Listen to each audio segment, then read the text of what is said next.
Samtang din sa Dakbayan sa Sugbo, gideklara sa konseho sa Barangay Basak sa Nicolas nga ubos sa state of calamity ang sitio Ipil nga apektado sa sunog kagahapon sa kadlawon.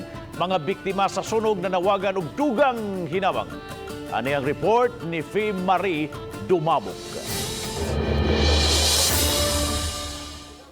Kining suod ka manay galang sila si Hermie Ogranzo, way napunit nga gamit sa pagtungha. Dihang laki pang ilang mga balay sa nasunog sa sitio Ipil, Barangay San Nicolas kagahapon sa kadlawon. Apan bisan pa man, ni eskwela gihapon sila. Nga makaton. May katarong may nasunog tanan.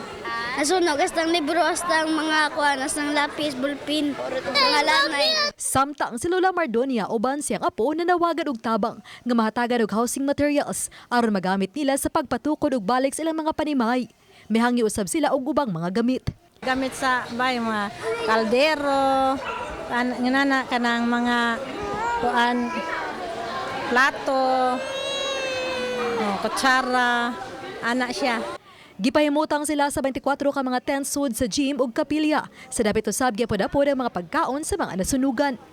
Samtang uban sa pamilyang nasunugan ang nipiling magtulda sa lugar nga nasunugan.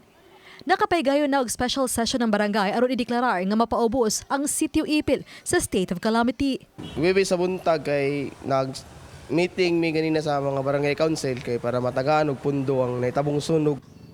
Tipik unya sa 1.6 milyones pesos nga disaster fund karon tuiga mao'y kuhaan sa itabang sa mga biktima sa sunog.